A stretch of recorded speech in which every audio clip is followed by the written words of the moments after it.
I'm Mistress Rowan Perigrynne from the Kingdom of Lockhart, which is Australia and New Zealand. And I'm going to be talking about how to conquer the Garb mountain, which is something that pretty much every group has to deal with. The context for this is that I live in the Barony of Politarchopolis, which is Canberra in Australia, and it's a very large group. We've got about 150 members. And of course, that means a lot of people and a lot of events and a mountain of Garb. I took on the role of hospitaller, which is what we call chatelaine, a few years ago. And I did a number of things. I had a number of things that I thought needed to be solved to improve better onboarding and engagement with our newcomers. And one of the first things that I did was to get a trust fund, a small group of brains trust people who were themselves newcomers or relative newcomers, and got them to tell me what they found the most helpful and what problems they'd encountered.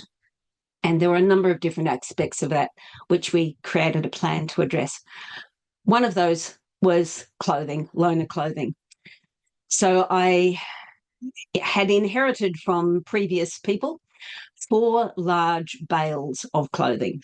And so this is how the story of how we turned what was a major problem for storage and for management into a really good solution. So I'm going to share a slideshow with you and talk the way through it. And then at the end of that, if you've got any questions, I'll happily address those. If you think of something you want to ask, perhaps you could stick it in chat and then we can have a look at it later. So I'm going to share my screen with you. This picture in the background that you can see here is our storage area, which is a small room off the side of the Scout Hall, which we hire for our weekly meetings. We have a Sunday weekly meeting in the afternoon where everybody gets together.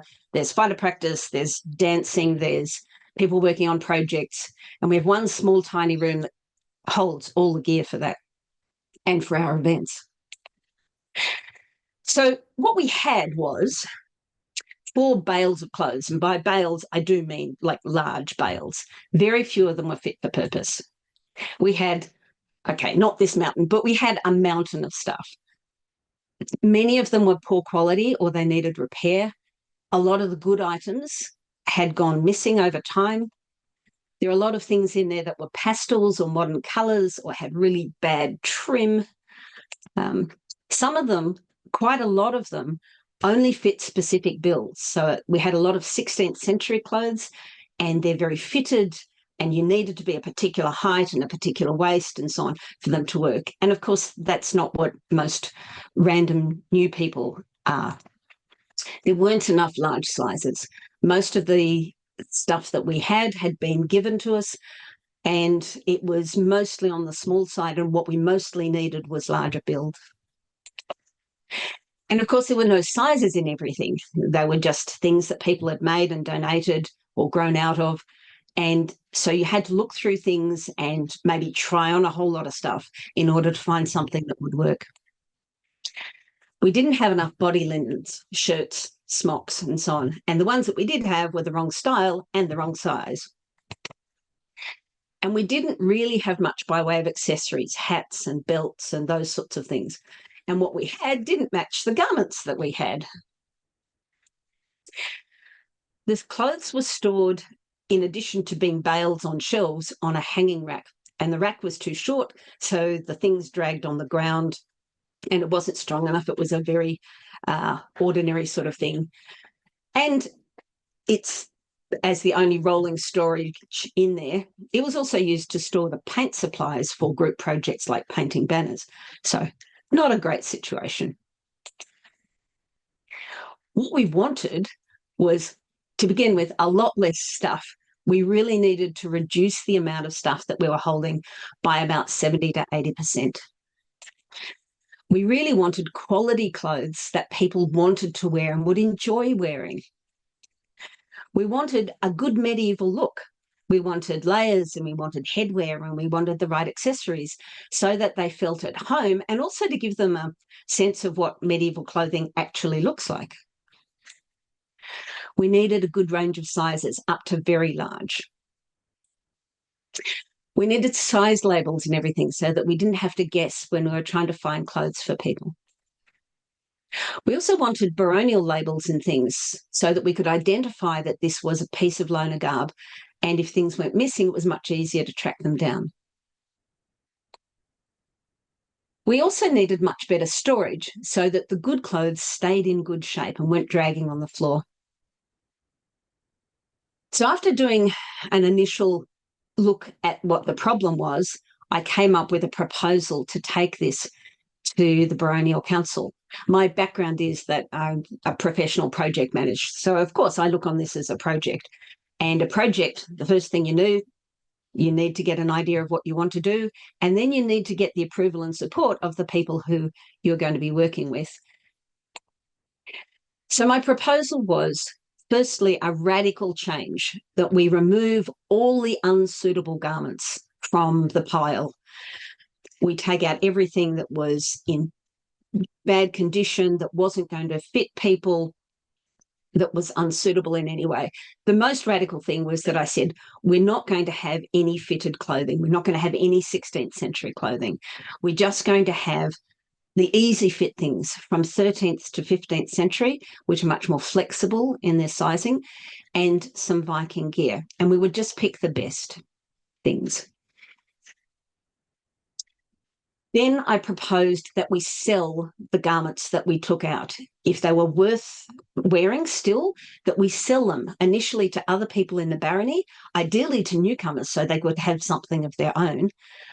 And that meant that we would be storing less garb, more people would have clothing, and it would also generate some funds for the rest of the project. Then we would give away anything that wasn't worth selling, so that we were only storing the things that we really wanted to keep. And then we would embark on a program of repairing and refurbishing the things that we had that were perhaps not up to scratch, but could be made good. I wanted to identify then what we needed. So now we know what we've got. And I wanted to see, okay, what are we missing? And then we planned to make or obtain things to fill those gaps. I wanted to put Politarchopolis, the barony, I wanted to put labels and sizes into all the things that we were keeping. The response from the barony was very positive. The council approved the approach, and 3 of the people in the group volunteered to help me with this massive project, which was wonderful. And we decided that we would have weekly working bees. So we would meet together once a week, and we would work for several hours on this project on an ongoing basis. So the first step was the sort. The primary sort was into man, woman, child, and goat. The goats were the things that we really did not want to keep. So men, women, children, these things are going out. Then, starting with the men's gear, we went through just the men's gear. We packed it all back in those groups. We took the men's gear, and we really needed a large amount of hanging space. So I reconstructed my pavilion framing inside the library in our house, which gave us meters and meters of hanging space. And we went through and we just hung everything up so that we could see it all. And then we worked through it. We had a look at each garment in turn, and we decided if it was worth keeping. We decided if it could be fixed. We did some sizing on it by trying it on people and using sizing tables. And we pinned notes to each of the things to tell us what needed doing, what size we thought it was, and so on. Then over the following weeks, we went through exactly the same process again with the women's clothes and then with the children's clothes. The next step was the big cull. So all the things that we decided we were getting rid of, we took a picture of that thing with a large scale size label on it. And then we posted images of all of these garments up on the Baronial Facebook page and said to people, if you're interested, let us know. And we also held a market day at the hall and sold things off for $10 a piece. If they were okay, they were $5 a piece, and the rest was just free. You could take it away for the fabric. we got rid of a great deal that day, and the rest we had another version online, and then we still had about a bale worth of stuff left. And for that, I bagged them up and I offered them on my local Buy Nothing group as kids' dress-ups, and they went really fast. So that was it. We'd suddenly gotten rid of 70% of the stuff. Now we could focus on what we wanted to do going forward. And we raised quite a lot of money, which was good because we needed some money. The next thing that we did was the labels. So again, we worked through progressively, starting with the men's gear and starting with the good and useful clothing that we didn't need to do anything with. And we bought commercial labels, hundreds of them, and we sewed them in and we made size labels. As I said, we did a more considered sizing. We borrowed some men and tried things on them, and we had size tables and we were measuring things so we could get a fairly good idea of what they were. For men, I decided that we would use T-shirt sizing because men always know what size T-shirt they are and they often don't know anything else. So that's what we went with. And we made the size labels ourselves with laundry markers. Women, we used their dress sizes, and kids, we used age ranges. So again, that took several more weeks going through each of those, sewing on the labels, making the sizes. We took bags of them to the hall for the afternoon, and anybody who wasn't doing anything got to sew in labels. Having at least now got quite a good amount of workable clothing with sizes and labels, now we turned our attention to repairing and renewing the remaining stuff that we thought was worthwhile. Again, we did this in weekly working bees, and it took months. And of course, then there was COVID, which on the one hand meant that we had quite a good amount of time with no events, and people were looking for jobs to do. So I bagged up sets of clothing with instructions and put them on my front door, and they would disappear off the porch, and sometime later they would reappear. It was a good way of doing things when we couldn't have events. One of the things that I did was to over-dye a lot of stuff. We had a lot of red clothing because the baronial colour's red, so there was a great deal of red in the mix. But the pastels they didn't look nearly as interesting or medieval as the bright, rich colours. So I did a big green run, and then I did a big blue run, and we turned a lot of white and pale things into more interesting colours. We also did a lot of reworking where we took off arms that were much too skinny and borrowed fabric from the hem that was too long and made them workable, and changed necklines and removed back lacing and turned it into front lacing, and basically worked with what we had to try and improve things. And as we finished each of these new items, we added labels. There was a great deal of things just like finishing seams inside, where somebody had quickly run something up and had then gone through the wash and it really needed everything overcasting, or sewing down facings, or repairing seams that had come unstuck. Anyway, we labelled them and they went into the goods store. Once we'd finished that, the next stage was to build whole outfits. And by that I mean to not just have a thing that you threw over, but to make sure that you had all the parts that went with the outfit, particularly headwear. And purses. One of the things that the newcomer Brains Trust had said was that they didn't have anywhere to put their phone, and they didn't know what to do with it. So I made a whole stack of very simple 14th century purses, both men and women, and made sure that they were large enough for a phone. I bought a stack of leather belts in op shops for the men and made long women's belts. And we also made a stack of Begita caps. I think we made about 6, and veils and barbettes and pins, and we packed them up in Ziploc bags as sets marked with the size, and of course everything has the labels on it, so that we could make sure that people could wear a set of those. Then we had to look at the storage. We'd been returning all the good items to the much smaller Ziploc bags now, but we really still needed some hanging storage, and we needed to replace what we had. So I measured up the size of the door that we put the hanging rack in and out of, and looked at the height that we needed for the longer clothes and the width, and came up with a design for what the ideal hanging rack would be. And one of our members, who was a builder, used scrap metal from his building yard and welded it up for me, which was great. And it has 4 heavy-duty casters on the bottom, and it's got a tray on the bottom, and it's got a tray on the top, and a big long hanging rail.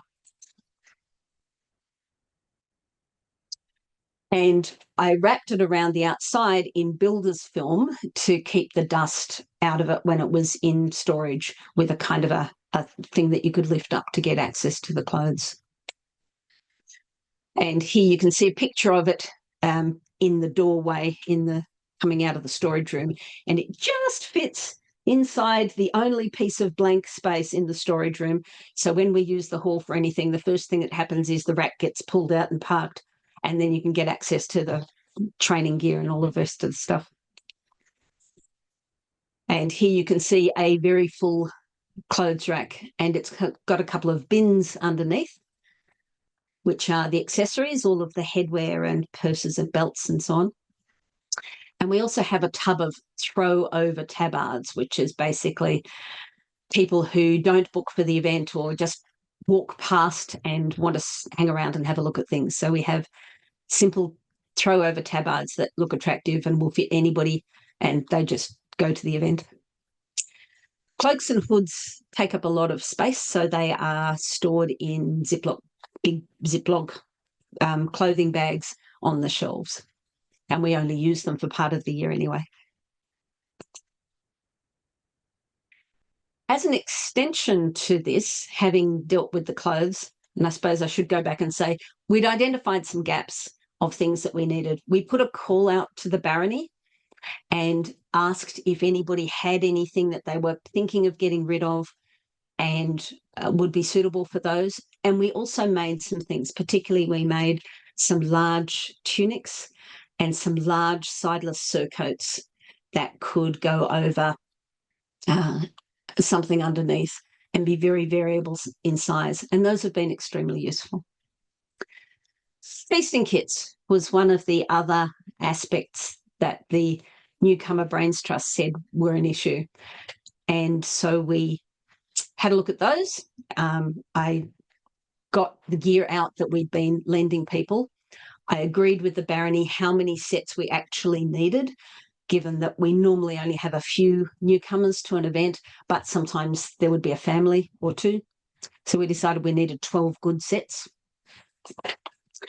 I sorted what we had into bowl, plate, cup, knife, two-tined fork, spoon. Most of us don't use forks, but that's a bit challenging when you're just coming in, so a two-tined fork was a good compromise. And a lot of what we had was not very good. A lot of the cups that we had were things like goblets that were made of pewter, and if you put alcohol or fizzy drink or something inside them, they tasted terrible. And a lot of the plates were in very poor condition.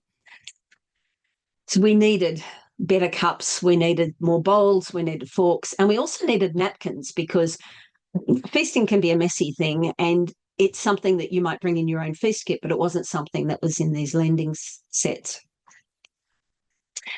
So we put a call out to members saying, these are what we need, and we got a lovely flood of donations, and we could pick out the things that we needed. I bought IKEA tea towels for napkins. There were nice white ones with a red stripe, matched the baronial thing. We made drawstring bags to hold the set of each one, and we labelled everything.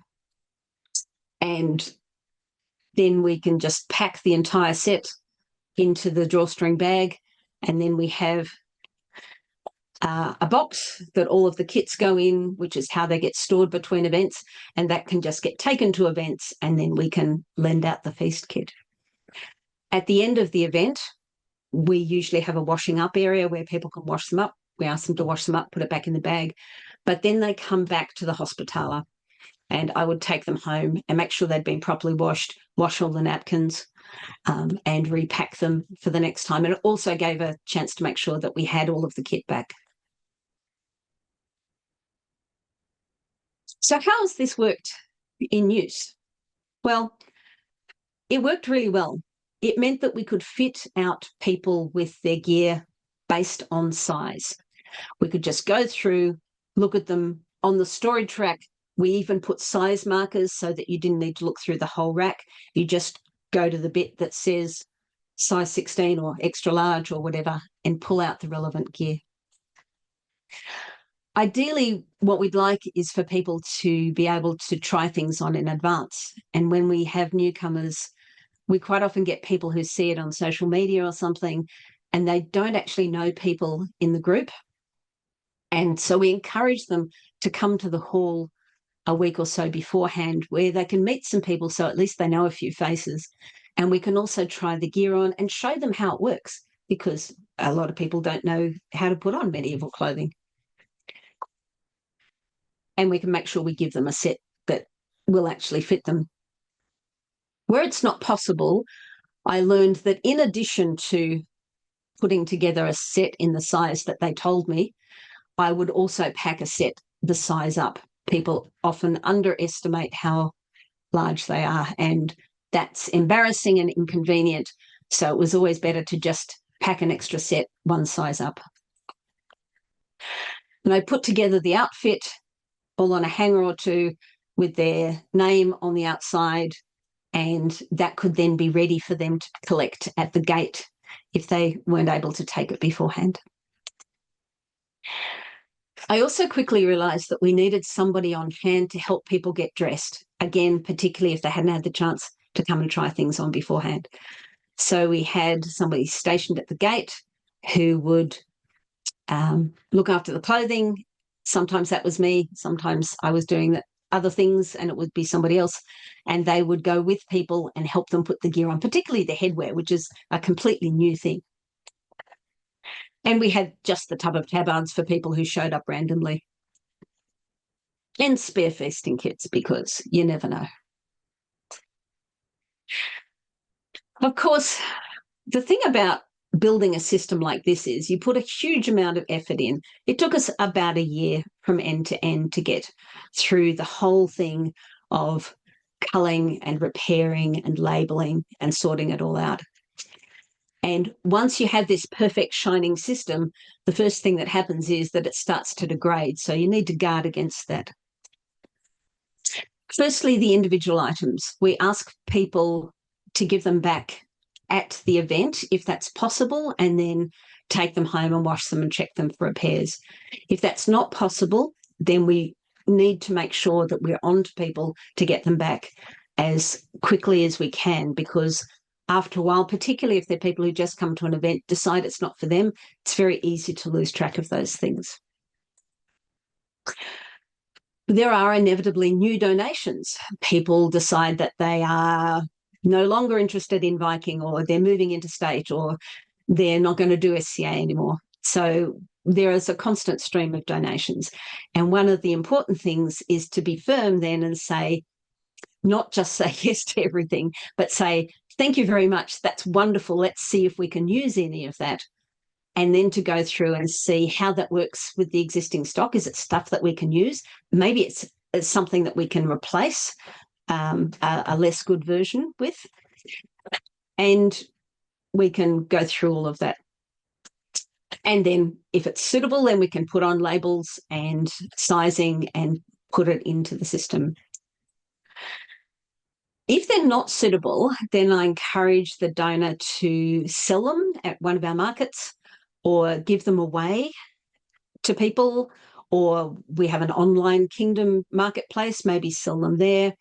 But if they just want to get rid of them, and sometimes that's the case, then I would just take them and deal with them. I would, review everything as usual and then give them away as dress-ups at the end if I couldn't get rid of them any other way.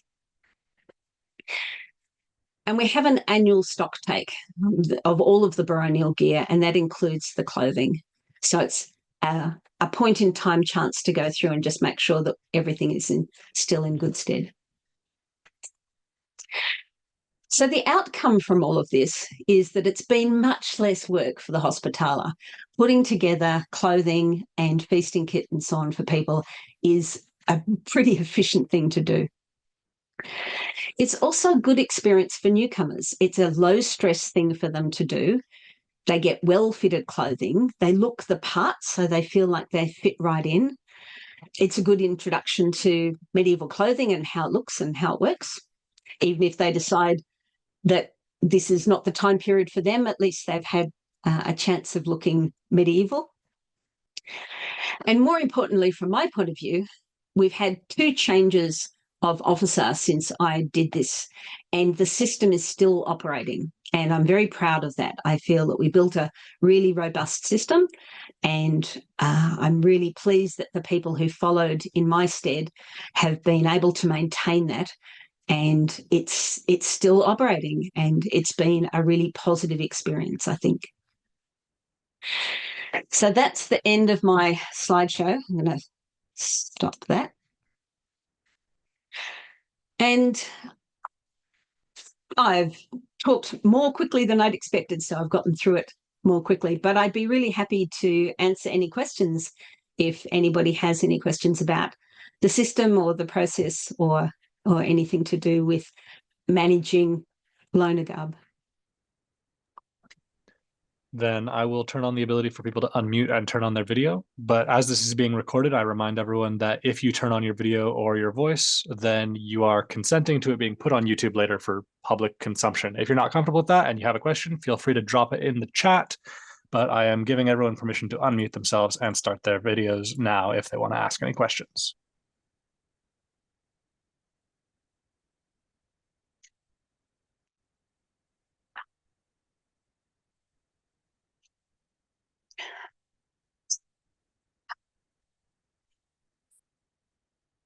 I don't know if that's because I talk too much or not enough.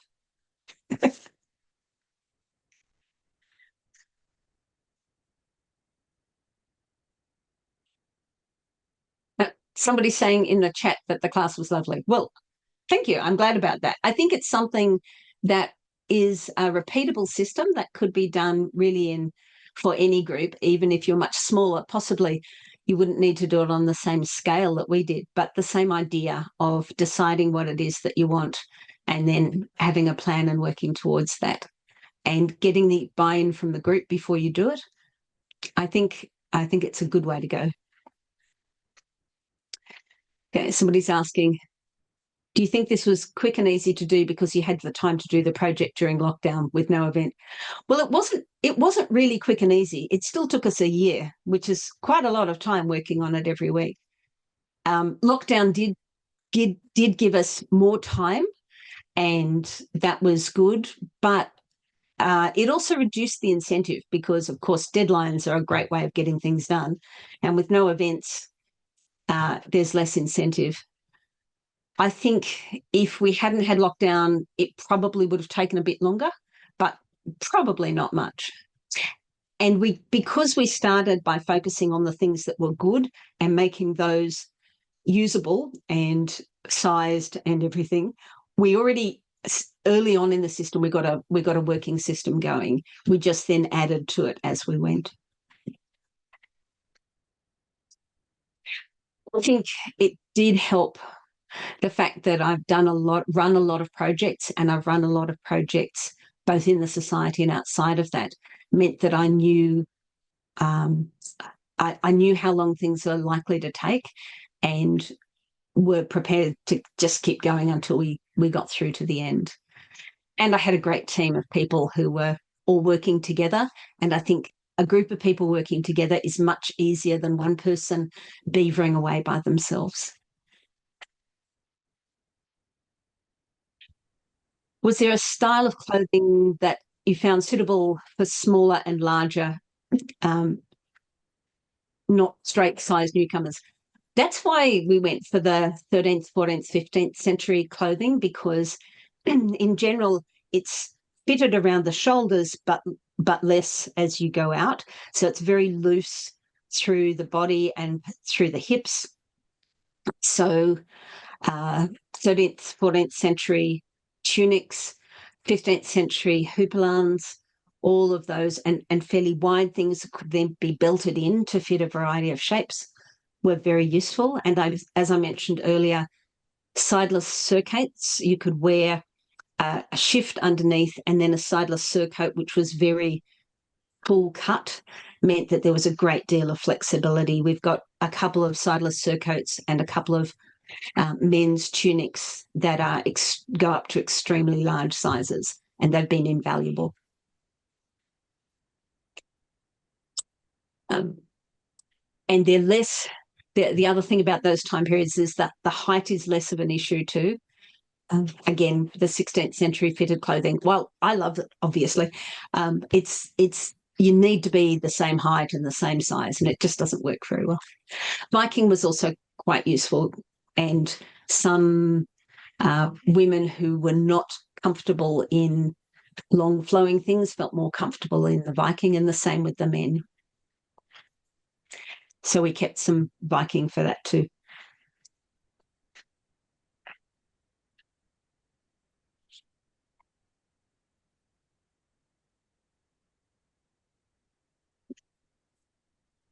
Okay, somebody's asked, are there any sanitary concerns, especially lending feast gear? And yes, I mentioned at the end of that, although we ask people to wash up the gear and put it back in the bag, I would always take that home and make sure that it was properly washed and launder the napkins, and occasionally launder the drawstring bags as well, and then pack them all up clean and put them away ready for the next time. I think that although people will mean well and do their best, I think it's better to wash them, to have somebody responsible for making sure that they are clean and maintained.